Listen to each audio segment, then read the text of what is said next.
Welcome everyone out there, wherever you may be beaming in from. I know we've got educators from Ireland, the UK, we've got Swedes, Danes, Germans, some Americans, and certainly some other countries that have jumped on board today too. So really glad that you're able to take some time out of your schedule to join us and unpack an Australian adventure, what it could look like for you. We've got the privilege of having, I'll talk about myself in a second, but we've got the privilege of having two other presenters today, in Irvin and also Annika. I'll kick off myself. So I'm Rowan. I'm in Copenhagen right now.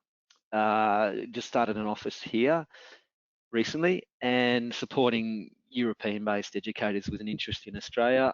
I better pull the slide up because I prepared it. I'm a secondary trained educator and I have taught in Australia, I've taught in the UK, I've taught in Sweden, and love the classroom and have lots of comparisons with the Australian classroom and other classrooms around the world as well that I can share. And I love what I do. I love talking to you guys, getting excited about traveling to Australia. I've obviously lived in Australia and grown up there and gone through the education system. So hopefully I can give you some information about that. But I'm going to hand over to Annika, my colleague, who is in the UK. Annika. Thanks, Ro. Good morning, everybody. As Ro mentioned, my name is Annika. I am currently living in Bristol, the United Kingdom. I am Global Opportunities Consultant, so I support British and Irish educators making the journey to Australia. I'm originally from Canada. I'm trained as a teaching assistant with a specialism in special needs. I lived and worked in Melbourne for a year as a teaching assistant, and I worked with ANZ UK while I was there.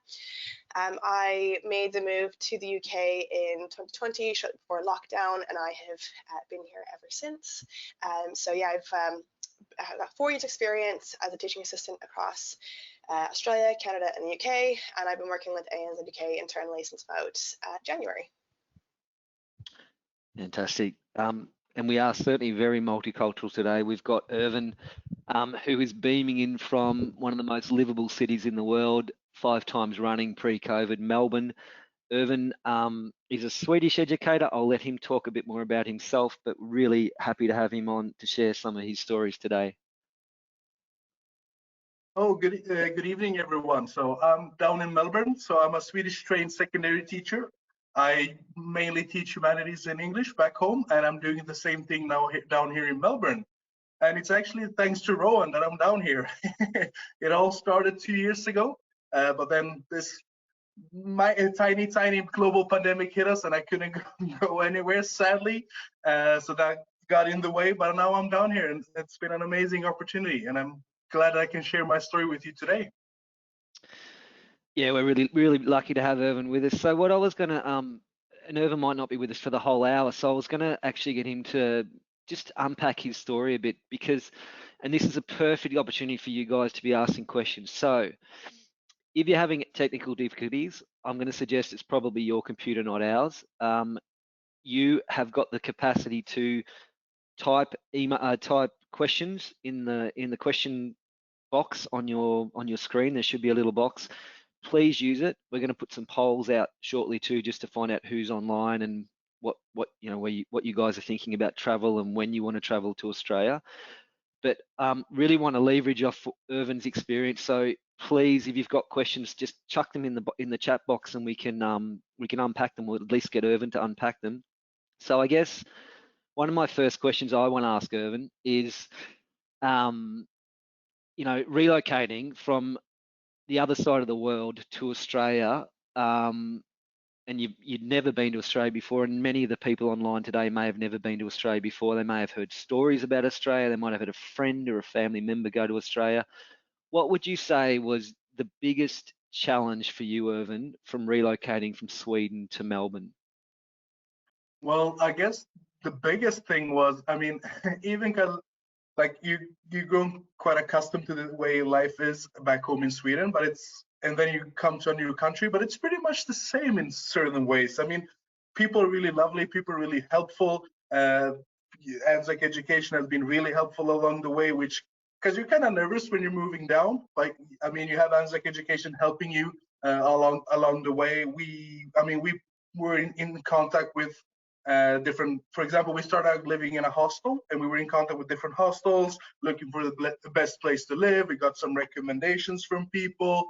And as soon as you arrive down here, I think you settle down pretty easily. I think you get a bit more relaxed as soon as you arrive, because before you come down here, I mean, you're pretty nervous. You don't know how's it gonna go, how's it gonna work, how's it gonna go with my bank account, how's the pay gonna work, I mean, how I'm gonna pay rent, how I'm gonna do this, where's the best place to live. I mean, there's a lot of questions going on in your mind when you're trying to get down here. But as soon as you get down here, you get used to how things work. You get used to start working. You find somewhere to live, and then then you settle in. And I was also lucky because I came down here with a friend or a colleague, which also helped a lot. I mean, because if you make a mistake, there's always someone you can lean on. You can help each other, and so on. So that's been pretty good. But it's been, I mean, I was pretty nervous coming down, because even if I started the whole journey 2 years ago, pre-COVID, I still wasn't ready 2 years later when I was supposed to come down here. So it's been a good journey. I don't regret it for a second. So I've been here since the end of July. Yeah, so late July. So I've been here for 3 months already, and I'm loving it every moment. And coming from Sweden, for example, obviously you speak amazing English, as most Swedes do. What for other people out there that maybe aren't in Ireland or the UK or in the US or Canada right now that might have to consider an English language test, would you say it was difficult? Any tips? Well, I would say, because obviously you have to pay for it, and when you pay for it, you get in the package, you get a lot of practice exams. I really recommend you to do the practice exams as much as you can. So identify your weak areas and try to practice as much as you can. I would say, from my experience, that the written part of the exam was the toughest part, because you have a limited amount of time, and you need to, I think it's write 2 different texts, because it's 2 different questions in different parts, which could be a bit challenging. I mean, I'm used to speaking because I do the English teaching back home, so I was pretty used to with the speaking part was pretty okay, and the other parts were also pretty okay. But I would say, look at the practice exams, find your weak areas, and try to work as hard as you can. Use your friends. I mean, if you write a text, make someone peer review it, and then if you come back to the errors you're making, because I think it's a waste if you're not using the practice exams you get included in the package, because it's a big step. I mean, you need to do the English exam, and you need to pass it to be able to get the VIT, which is a whole other process that you need to do before coming down. And I would say get all of that sorted before you make your journey down here, because that's what me and Lena did, my colleague who I came down here with. When we finished everything, we finished the VIT process, we finished the English speaking test, and all of the paperwork needed before we came down here, so we could jump straight into work. And I think we started our 2nd week down here.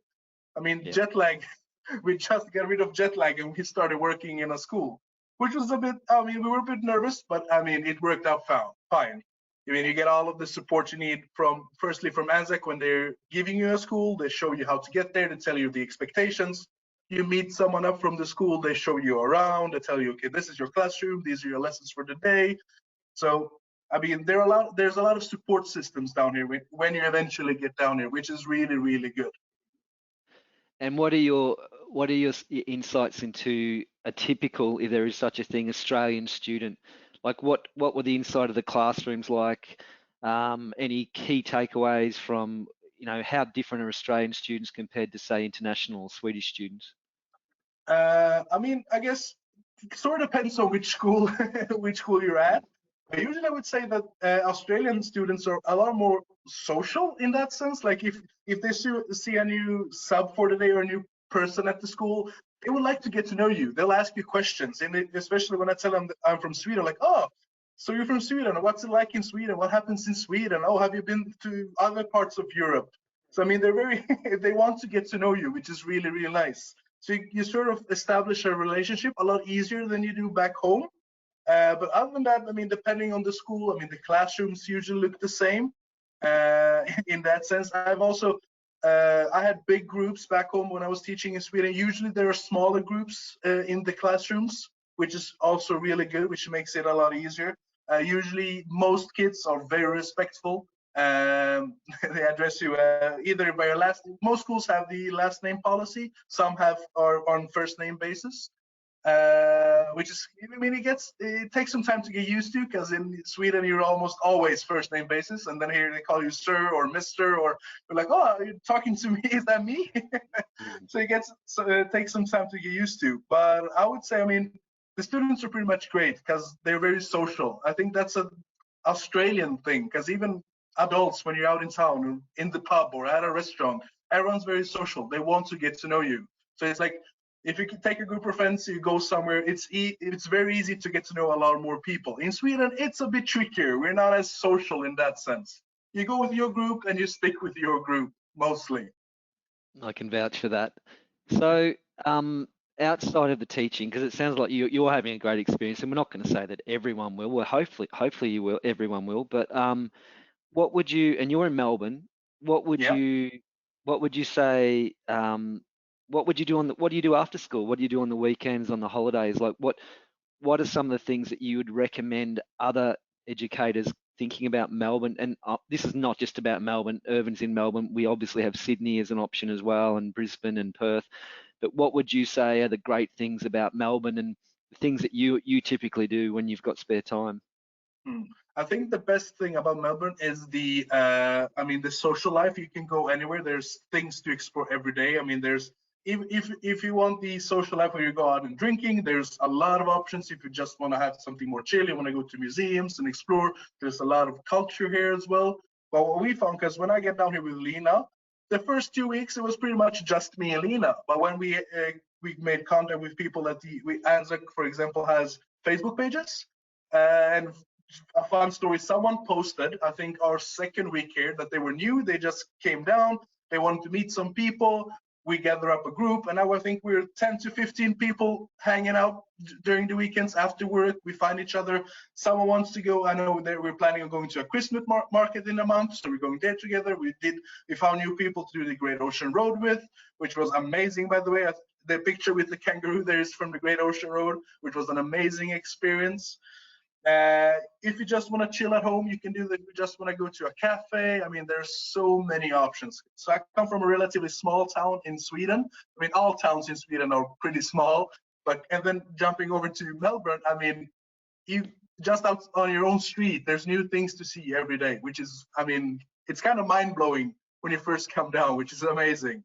So there's really, I mean, there's so many options. Whatever your preferred means of social interactions are, I mean, there's something to do for you. There really is. Would you say that you'd need a car to do all those things? Like, it sounds like you would for the Great Ocean Road, obviously, but do people have to buy for the cars? Great Ocean Road, I would recommend to get a car. I mean, you can do the bus tours, but I think having your own freedom to stop wherever you want is a lot nicer. But within Melbourne, I mean, we talked before we came down to either buy a car or rent a car for a long term. But we actually skipped doing that because, I mean, the public transport is amazing here. I love the trams, especially when I come from a part of in Sweden. There's no trams. I mean, there's like one city with trams, but otherwise there's no trams back home in Sweden. But here it's amazing. You have buses, you have trams, you have the metro trains, which is pretty amazing. So you actually don't need a car. Except, okay, if you're going on road trips further away from town, there are some regional trains that can take you out there. But if you're going on longer road trips, then yes, car is very practical to have. Not necessary, but very practical. But within Melbourne, I mean, because we live in St. Kilda right now, which is more down south a bit. But if you want to go to the north part of Melbourne, or the east part and western parts, I mean, there's trains and metros that go all the time. Just outside of our apartment, we have 3 tram lines, and one of them is a night tram. So I mean, whenever you want to go home, you can go get home easily. So it's pretty cool. Everything's available for you, and you just get a public transport card called a Mikey. You can top it up on your phone, or you can go to a local station and they can top it up for you. And it's really simple. We recommend that I would recommend that you get the monthly pass, which is a 30-day pass, and you can ride as many trams and trains and buses as you want during a month. which is really, really practical. Yep. Yeah, no, it is a great public transport system.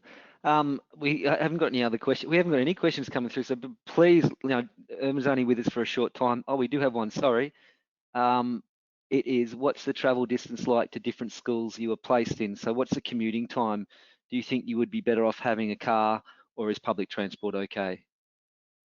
Well, because when you get down there, you can you can like request that you don't get placed in a school that's further away than 30 minutes away from you, or 45 minutes or 60 minutes, which is really good. So they can adapt your travel time. It's basically a bit up to you. If you want to travel further, that's fine. But usually it's been really fine to get by with public transport. Some are a bit complicated in the beginning because you don't really know where the tram lines go, which is the right tram, which is the right bus, which can get a bit complicated. But other than that, no issues really. Because the school I'm at now, I'm in luck because it's really close to me. But I've taken the tram for 30, 45 minutes sometimes, but it's really simple. You get on one tram, swap to the next, and you're just outside of the school. So the public transport is so good that usually there's always a stop right next to a school, which is pretty good. What would you say, thinking about, you get 23 kilograms in most cases to pack your life from Ireland, from Sweden, from UK, wherever it might be, to move to Australia.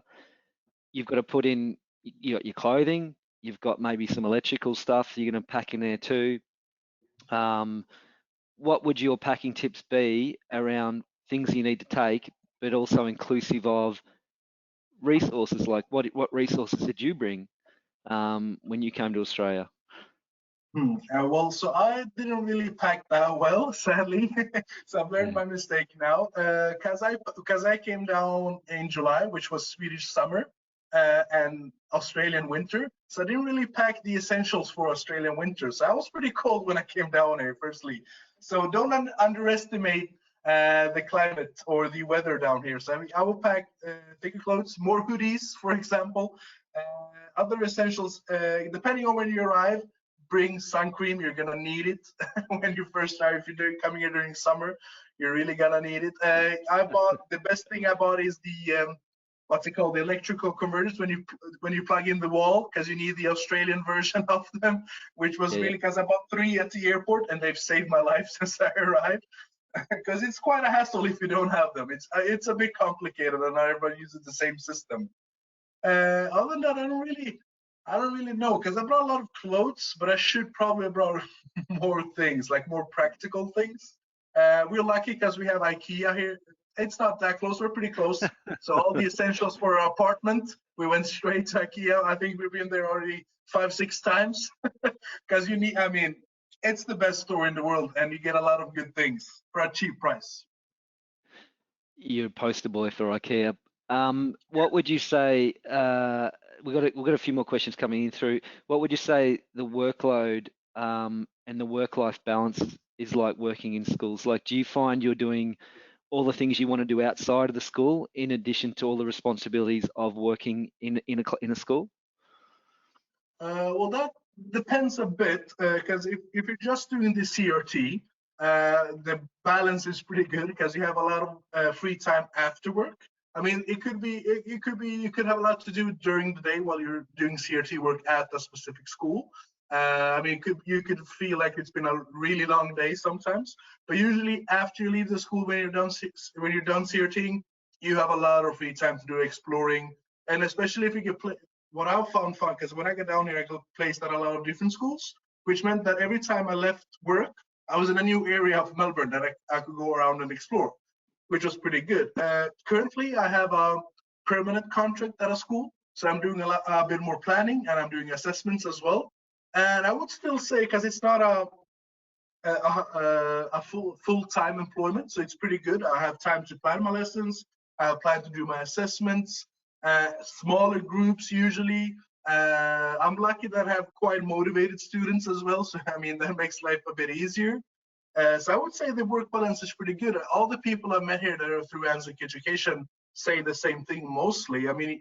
you don't get buried in work. You do the work that you want to do. I mean, you can plan your life if you want to. If you want to space out your working days, you're able to do that as well, which is really nice. If you're doing the CRT part of teaching when you come down here, which is really, really nice.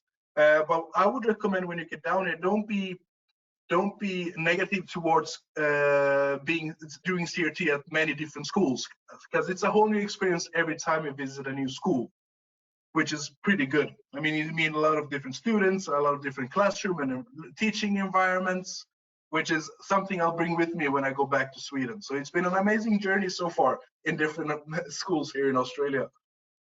Yeah, and I think when Irvin's talking about CRT, for people who don't know what that is, it's casual relief teaching. It's supply teaching, substitute teaching. So Irvin's done that, and he's also currently in a contract. So different responsibilities and different duties, I guess. So thank you, Irvin. I'm going to chuck in one more question before Annika and I kick into the rest of the presentation, which will answer some of the questions I already see in there about dress code, about shift availability and all kinds of things like that. But one question we get a lot, Irvin, is because lots of our educators don't know anyone, and you've mentioned about the Facebook group that we've created that you can talk to each other and engage and meet up whenever you want, maybe in Sweden if there's enough of you there, or Ireland, or wherever it might be. But one of the questions we get a lot is accommodation. Where do I stay when I first arrive? I don't, should I have a lease on a property before I get to Australia? Should I stay in a hostel, Airbnb? What would you recommend, Irvin, for people that are unsure about accommodation initially? I would say the best thing is to take something that's temporary. So we moved into a hostel. We lived there for 2 weeks, and while we lived at the hostel, we went to inspect different properties. I think that's the best case, honestly. So either take something temporary like a hostel, Airbnb that you rent for a couple, or a hotel, even if you want to. I would say do not sign a lease until you've inspected it on site.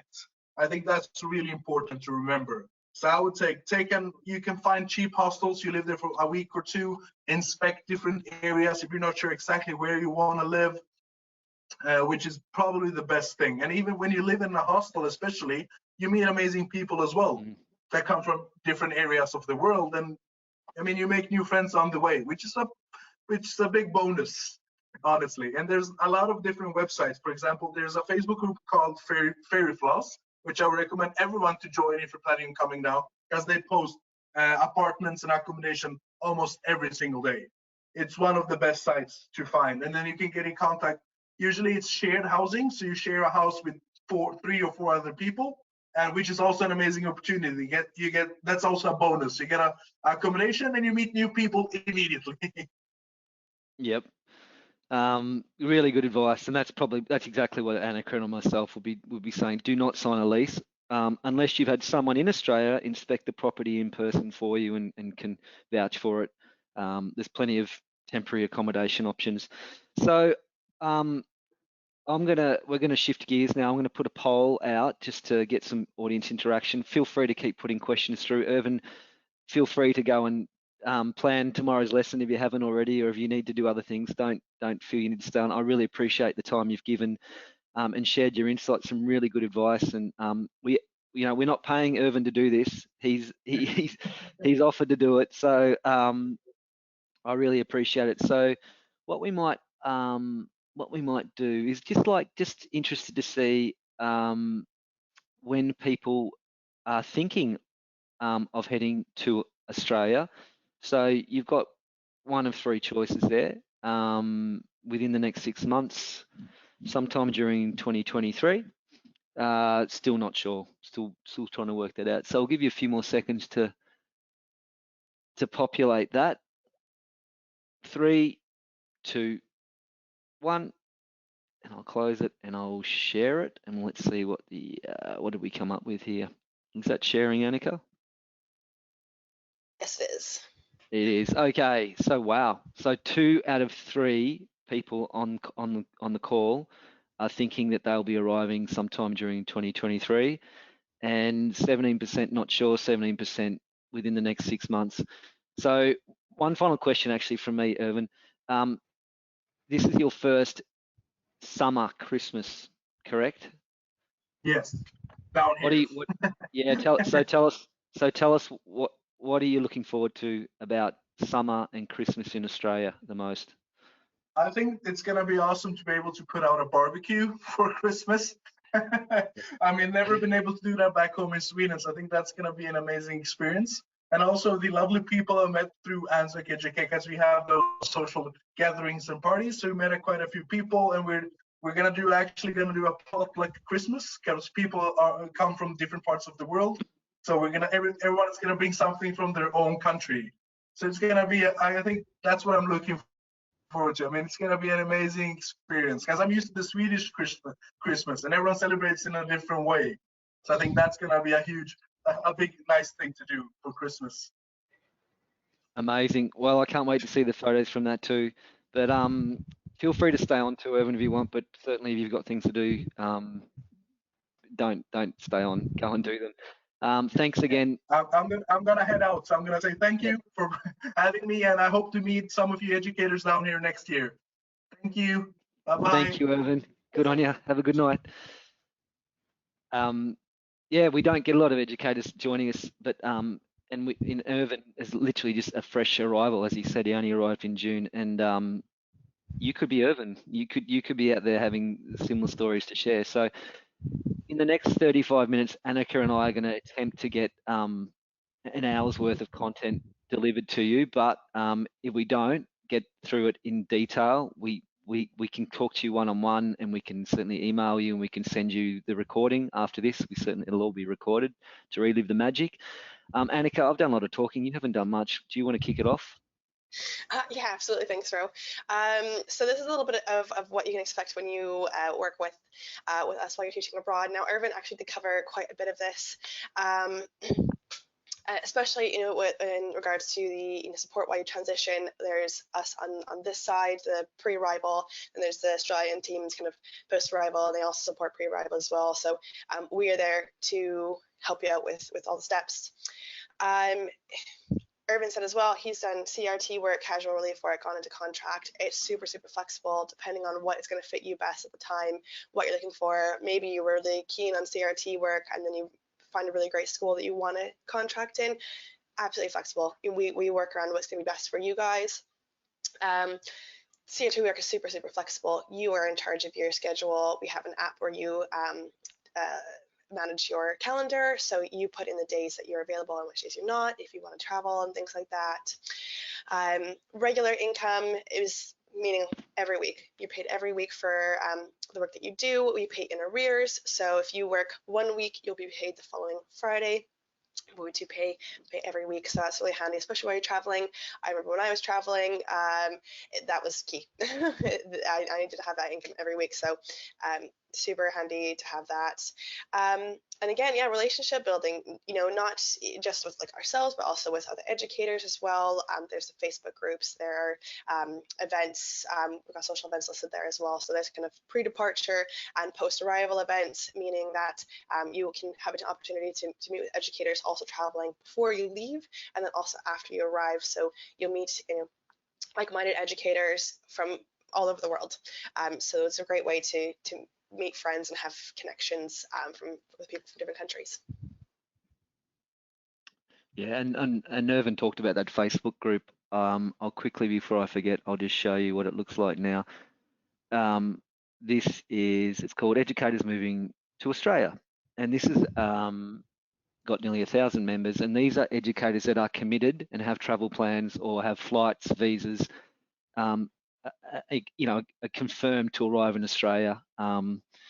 So if you're interested in if you do commit to going in the next 12 months, you'll be in this group and you get to talk to everyone else who's in there. There's lots of polls at the moment going through about what people want to hear about most: long-term contracts, social events, upcoming webinars, VIT, which Irvin also talked about, which is a state registration that everyone has to go through if they're going to teach in Victoria. New South Wales has their own version of that as well.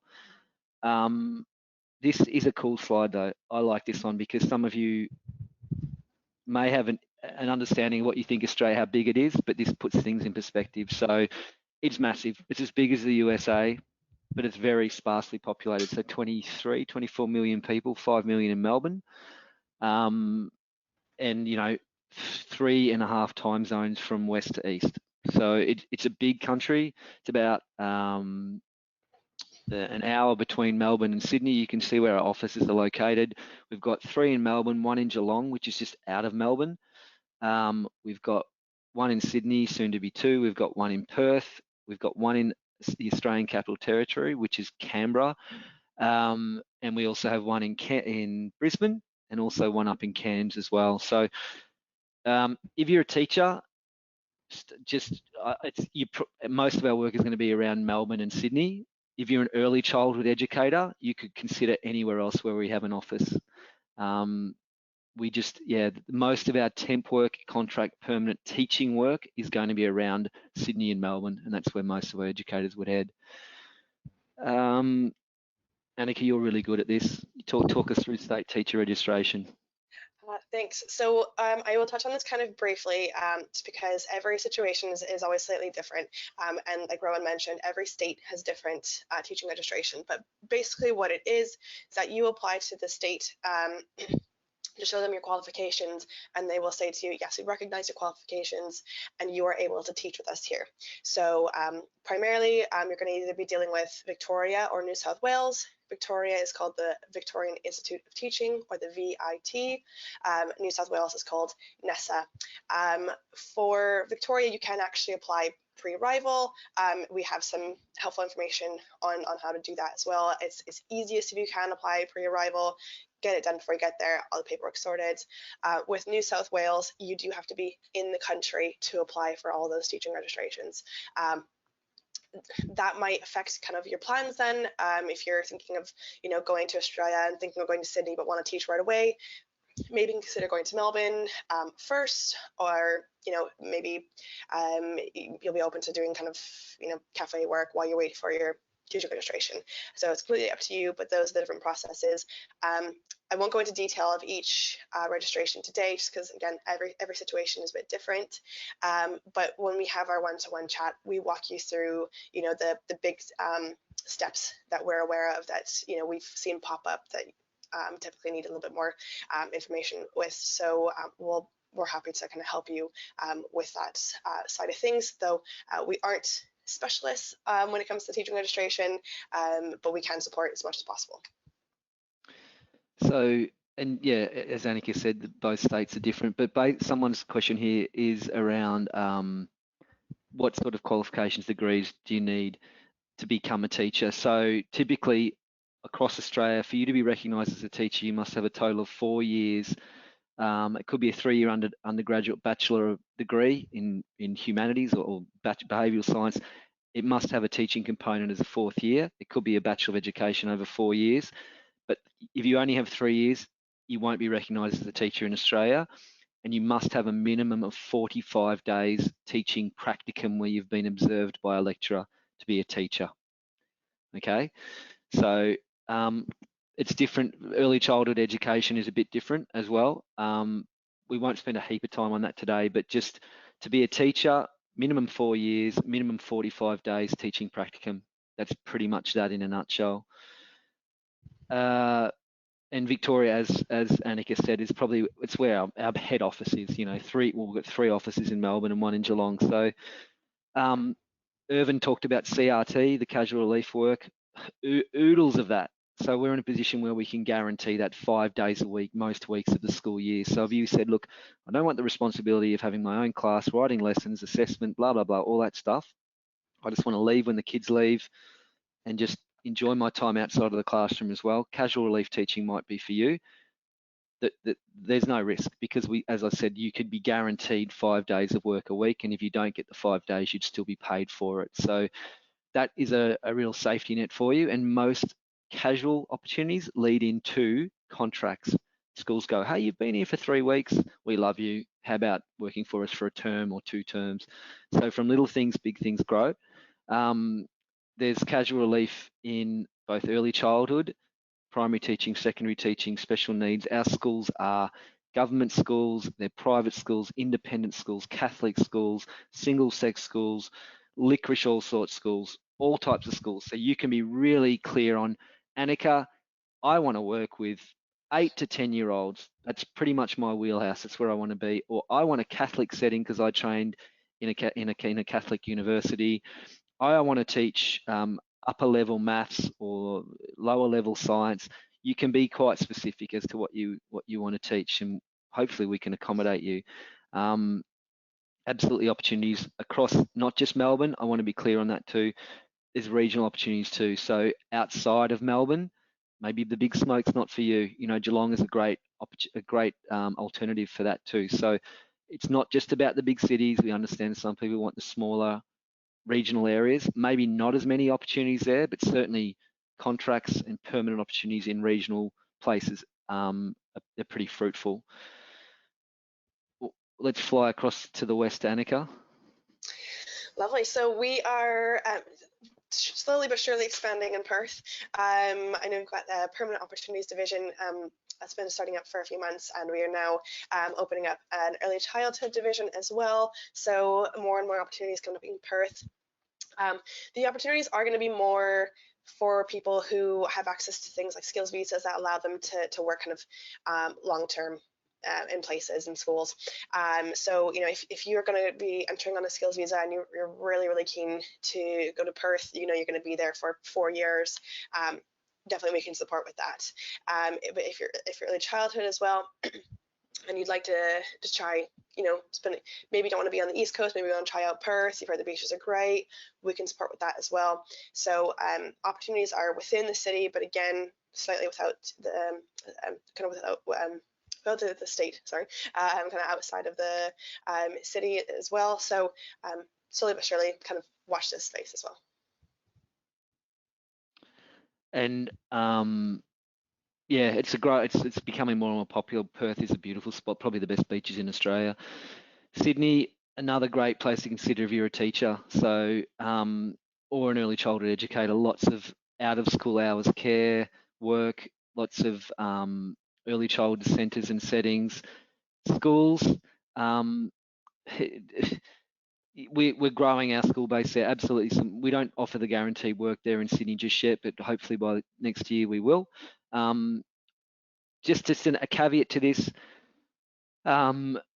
Most people want to live in Bondi Beach. All we ever hear about is Bondi Beach. Our schools, we have some schools there, but the majority of our schools are nowhere near Bondi Beach. So if you want regular work, something that Annika and myself and Kim can talk you through, location-wise.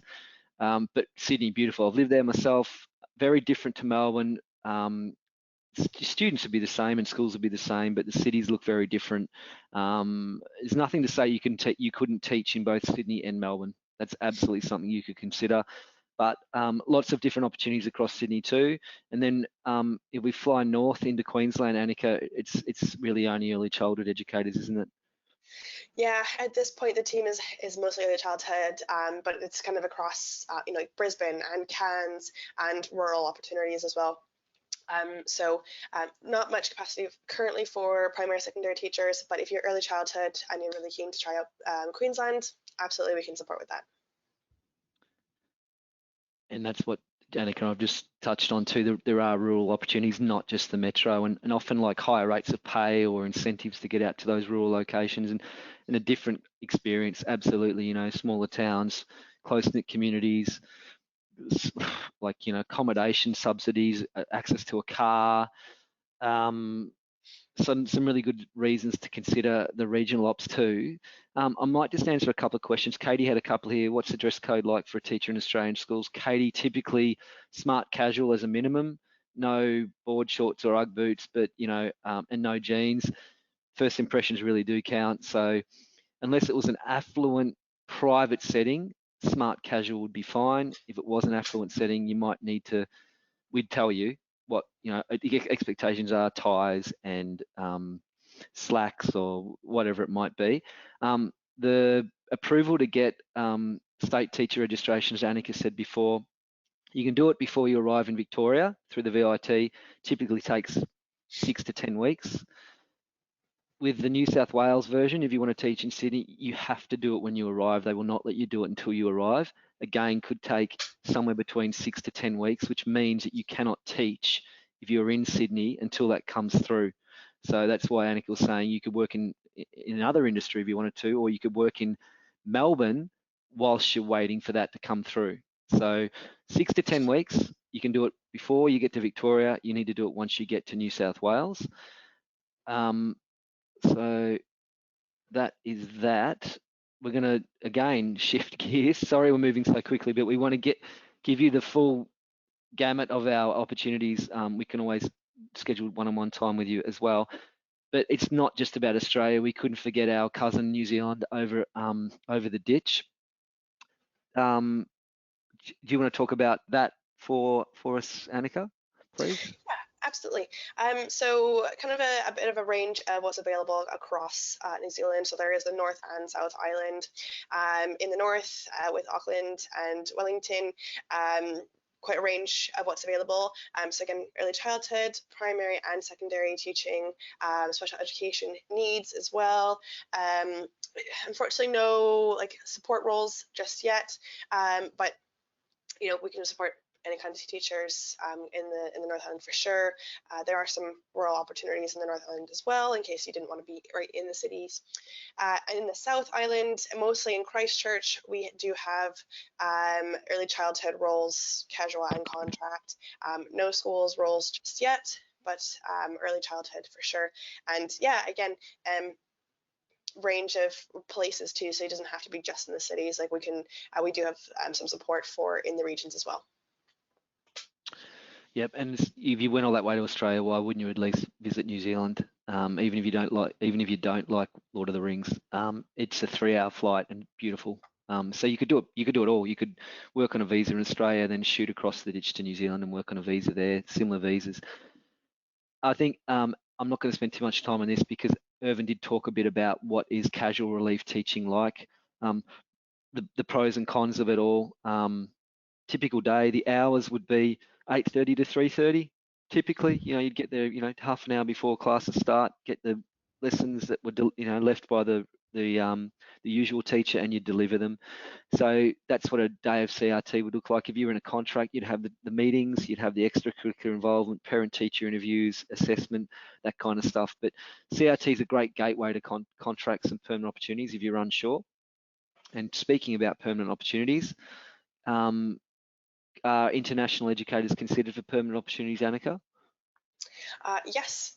It does depend sometimes slightly on the type of visa you're on. If you're there on a skills visa that doesn't have any kind of restrictions on how long you can work in a school, absolutely.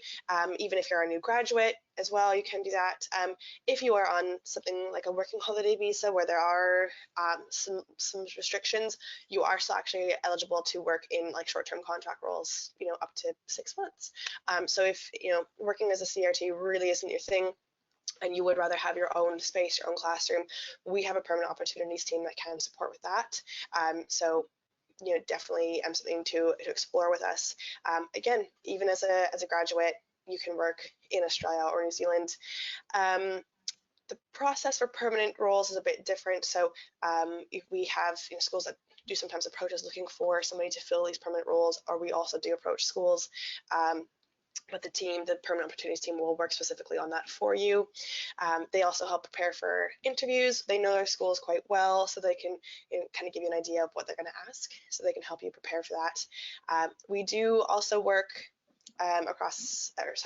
support across a various number of types of schools. So we've got independent schools, public schools, Catholic, SEN. So whatever you're looking for, we can support with. And then there are certain areas of demand. We can definitely speak about that individually with you guys to kind of let you know, if you're in an area of demand, what the likelihood of getting a contract role would be. Yep, really good team there. And as Annika said, even if you're on a working holiday visa, which we'll talk about in a second, you can still be considered for permanent opportunities. Permanent opportunities, anything from 6 weeks to permanent full ongoing work. That's the scope of it. Irvin talked about the accommodation. Here's a picture of a tram that he was mentioning. So really, it depends where you come from. I think I think London's public transport's probably a bit more frequent than Melbourne's, but certainly it's pretty good. Melbourne's pretty good. Most suburbs will have access to a station, or a bus stop, or a tram stop. Most of our accommodation is fully furnished. Oh no, sorry, not fully furnished, but you could get some that have got furnishing. As Irvin said, he goes to IKEA. He's probably got a discount card because he's Swedish. It'll be your number one cost for your time in Australia, how much you pay on rent, whether that's weekly or monthly, whether you live with 15 people in a 4-bedroom house or you live in a studio apartment by yourself in the middle of the city. It'll be your number one cost, whatever it is. It could be anything between, I don't know, $300 to $600 a week, depending on the type of lifestyle or the place that you want to live in. There's plenty of vacancy, so don't stress about it. Do what Irvin said, get there, hostel, Airbnb, 2 weeks, get your bearings, get your travel card, get out there and say, I'm looking for a place that is close to schools, public transport, supermarkets, theatres, gyms, whatever. You'll find that corner of Melbourne or Sydney or wherever it might be. We have area guides we can share with you that recommend where you should live if you want to get to schools pretty easily in other settings. Wherever you end up, it'll be where you want to end up. There's that much variety, and you won't need a car unless it's those road trips, like Irvin mentioned. Visas, we'll just quickly touch on. Annika, do you want to unpack the working holiday visa 417? Yep, absolutely.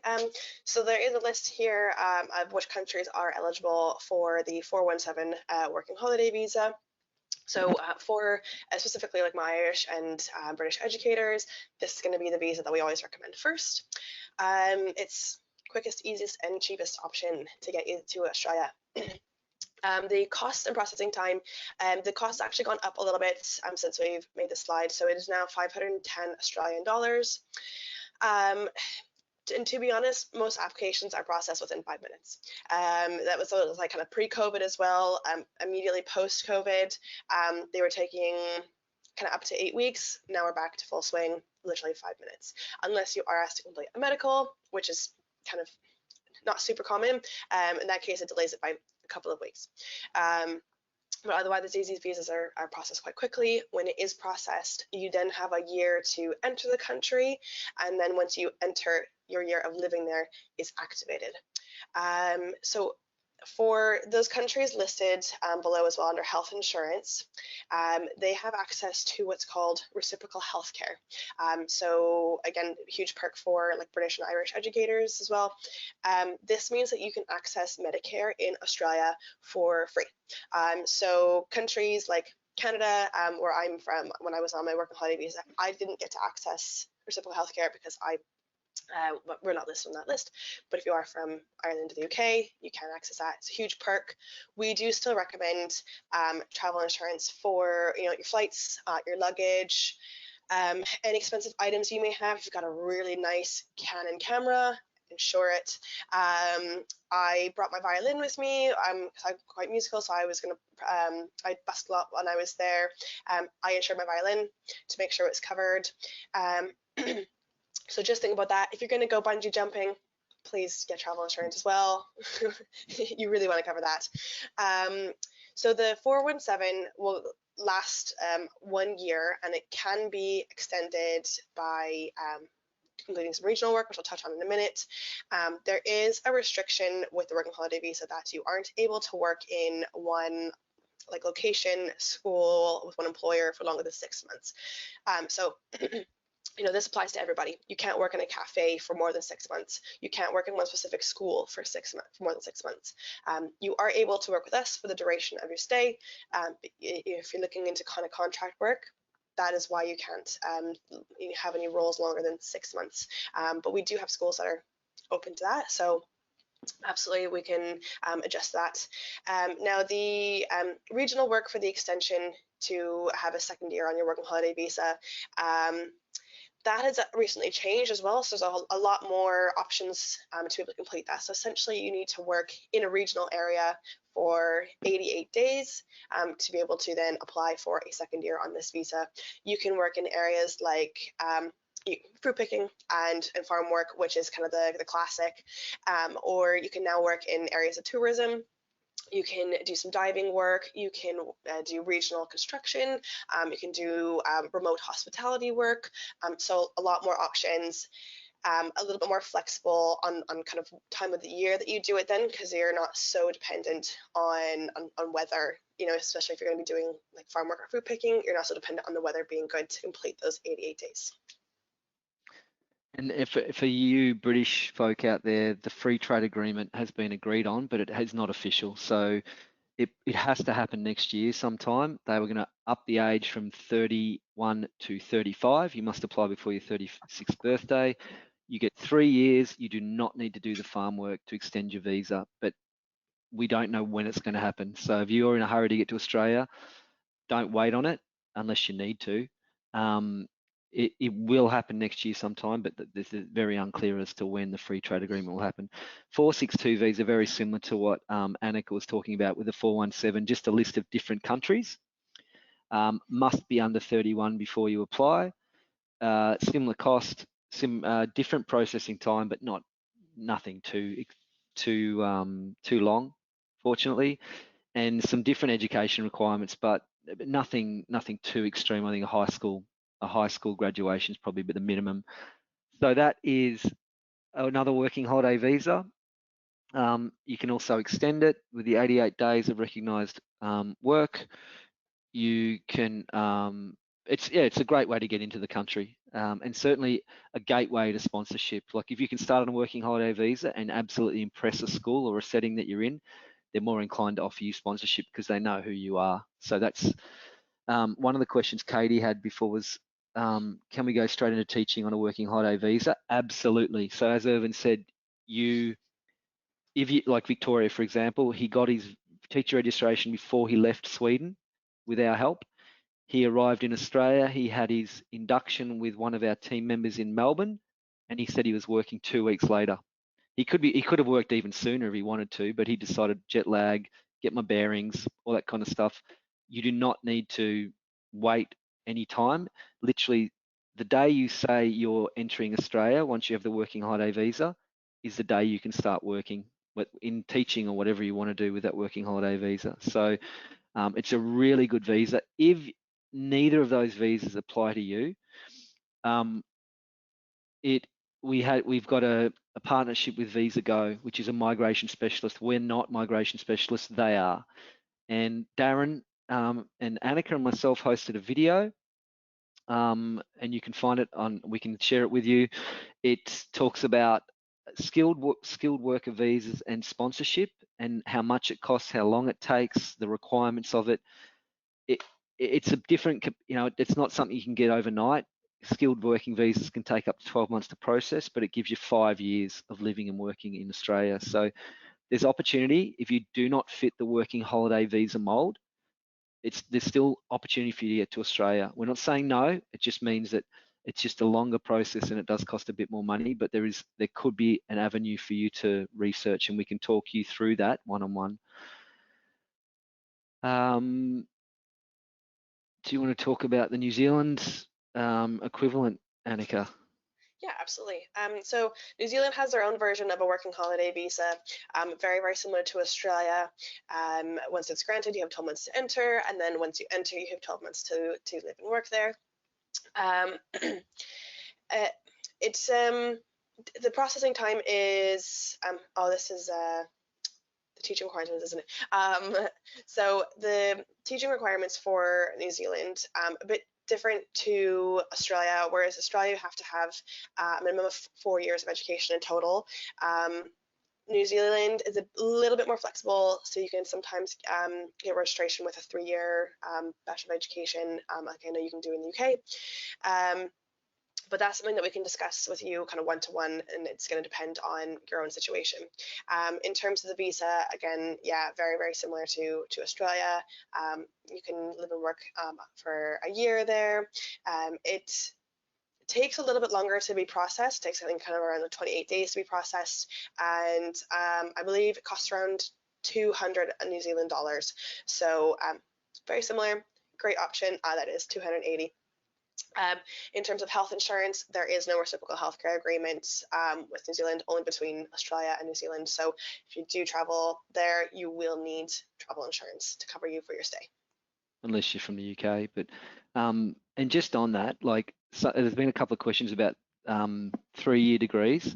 Australia won't recognise anyone that has less than 4 years of total tertiary study with teacher training. New Zealand's a bit different. So we're not saying they will, but they're more open to recognising 3-year trained educators. And therefore, if you get registered with the New Zealand Ministry of Education, Australia has mutual recognition, which means that they will recognise anyone that's registered with New Zealand. Doesn't mean you have to actually teach New Zealand, but that is an avenue to it. Teresa, I know that was not Teresa, Molly, that was one of your questions. So we're not saying no, but it might mean you have to go through the loophole of New Zealand to get to Australia. Annika can talk you through that when she has a one-on-one with you. Muna, only people that have studied in a non-English speaking country, or sorry, that's a bad way to put it. If your training was not undertaken in English, you would need to do an English language test. If your training and your transcripts are all in English and you were studied in Canada, US, UK, Ireland, any one of those mother tongue English speaking countries, you will not have to do an English language test. You can apply for your visas typically up to 12 months before you arrive, but we would suggest holding fire till about 6 months before you know you're going to arrive before applying for your visa. And whatever date you put on is the date it's going to start, and it's going to finish 12 months later, whether you are in the country or not, unless you've done the extra specified 88 days of work. What does the school year look like in Australia, Annika? Yeah, so it's kind of the opposite to the Northern Hemisphere. So the school year runs from the end of January, beginning of February to about mid-December. It's also divided into 4 terms, so it's going to be different from what UK educators are used to, where we have half-term breaks. They run the full term, so they can be anywhere between like 7 to 10 weeks, and then they have 2-week breaks in between each term. Our busiest casual relief teaching terms are terms 2 and 3, so kind of between April and August. Though I know in Melbourne, I think around week 3 or 4 in term 1, we are looking to guarantee kind of quite a bit of work, like I think up to 5 days there. So it looks like this year will be busier, but typically term 2 and term 3 are the busiest terms.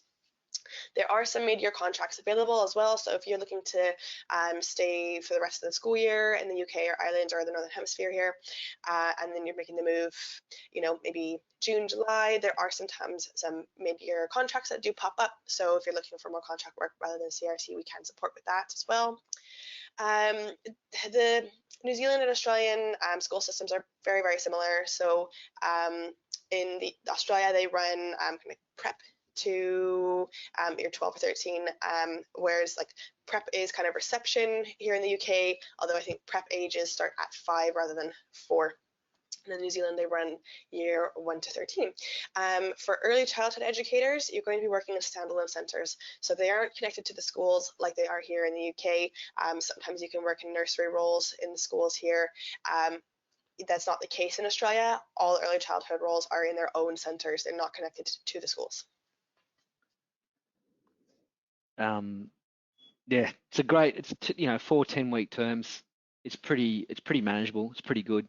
2 weeks in between each term, as Annika said, so lots of opportunity. You look at your calendar, you know what your calendar looks like. You can book those trips, road trips in between that. Cost of living. We're gonna try and finish this in the next 5 minutes, hopefully. Is Australia expensive? How long is a piece of string? It's all relative. I can tell you there's parts of Melbourne and Sydney that are very expensive to live in. I can also tell you that wages are quite high in Australia. Teachers get paid a very, very high wage compared to Swedish teachers, I know, and compared to British teachers. So it's all relative. You can live comfortably on working 3 or 4 days a week. You don't need to work the full 5. We've got some comparisons that we can share with you too. What, like food, what does that cost? What does rent cost? Things like that. But because of the wage you'll be making as a teaching assistant, as a teacher, as an early childhood educator, it's all pretty user friendly. Australia is set up for travel and for the international professional. it's pretty easy to you won't be living in a cardboard box, put it that way. You know, you'll have access to good housing. And here's some comparisons just to share with you too around what what a loaf of bread, what a pint of beer costs in your currency. Apologies for the US, anyone that's from the US. We've got a US slide that Brian, our colleague in LA, typically shares. I don't have it in this one, but I think the euro is pretty similar to the US dollar, if I'm not mistaken. But yeah, as I said before, the major cost for you guys is your rent per month, per week, whatever it might be. That's the biggest one. Everything else is pretty good. Like, we have happy hours, we have deals on restaurants, Tuesday night pizza nights and Parmigiana nights, whatever it might be. So once you get your bearings, you'll be able to find out where all the cheap places are to go. This is an interesting slide. It shows you pay rates, or at least ranges of pay rates that you could expect. So in Victoria, as a day of casual relief teaching, you could expect to earn somewhere between 348 and 405 Australian dollars. If you were in a long-term role as a graduate, you could, for a year annually, you could look at 60 to 113,000 Australian dollars over the year. And if you are in an early childhood, a teaching assistant role, by the hour you could expect around 30 Australian dollars. And if you're an early childhood educator, by the hour, 30 to 36 Australian dollars. And then you can see across New South Wales, Queensland, ACT and Western Australia what you could expect as well. So it's a pretty good wage. If you come out as a graduate in Australia, you're earning 62,000, I think minimum 62,000 Australian dollars in a year. It's a pretty nice wage. So that's why I'm saying teachers get paid pretty well in Australia. The unions are quite strong. And there's a comparison for New Zealand for anyone who's interested in that. Dollar for dollar, I think the New Zealand dollar is about 90 cents Australia. Sorry, you get $1.10 for every dollar, I think, from Australian dollar to New Zealand dollar. So the Australian dollar is stronger, but cost of living is relative again. It's cheaper to live in New Zealand than it is in Australia, unless you're in certain pockets of Auckland or some of the major cities. Last few slides, events. Annika, what goes on with our events?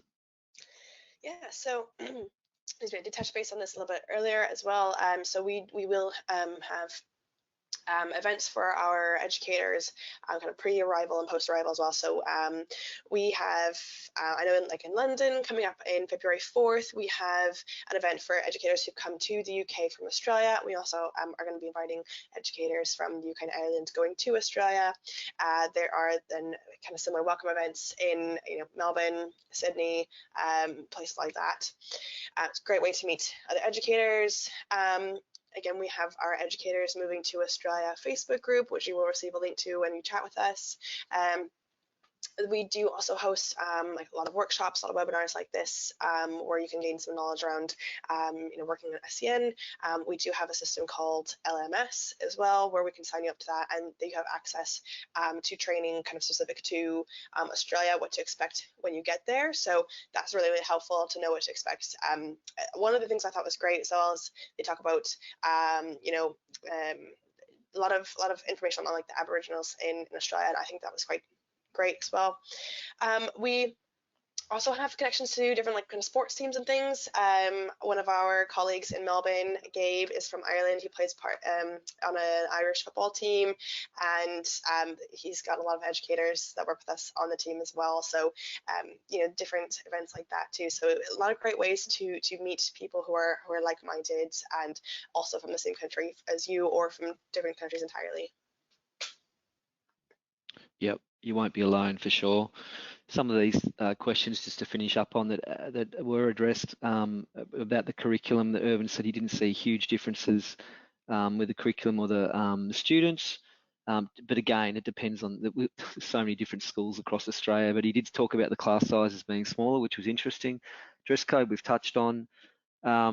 the farm work or the specified work, it can really, some people go, no, I don't want to pick potatoes and I don't want to do this, but it actually can complement your adventure. You might meet new people and it might actually not be as bad as you think it is. You know, as Annika said, there's lots of, you know, you could be a tour guide in the Northern Territory. You could pearl dive in Western Australia. You can, it's not just milking cows and picking tomatoes. So don't, you know, 88 days, don't leave it for the last 3 months of your visa. That never works. Because if it rains and you can't pick fruit, you don't, and you only get 86 days, you will not be able to get your second year visa. So we'd always say do some of it at the start and some of it towards the end of your visa. Don't rely on 3 months at the end of your visa to do it. COVID, you know, Australia's opened up, but it's not a policy of ANZ UK that you need to be vaccinated. But a lot of our schools will say we want staff that are vaccinated. So that is something to consider. Most schools will ask that. It's not a policy of our business. It's what schools want.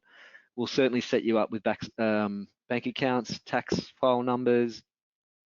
We've got a great info pack that we share with people that are heading over that has all this information and more.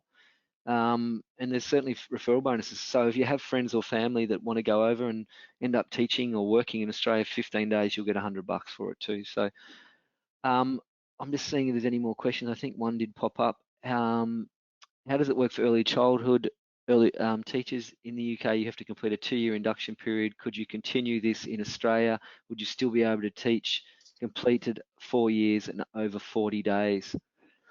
Alice, it might be a question that Annika and you can unpack together, I think, because everyone's situations are different. But whatever the result, I'm sure we can get you working in some capacity in early childhood, whether it's teaching or whether it's as some other professional in that sphere.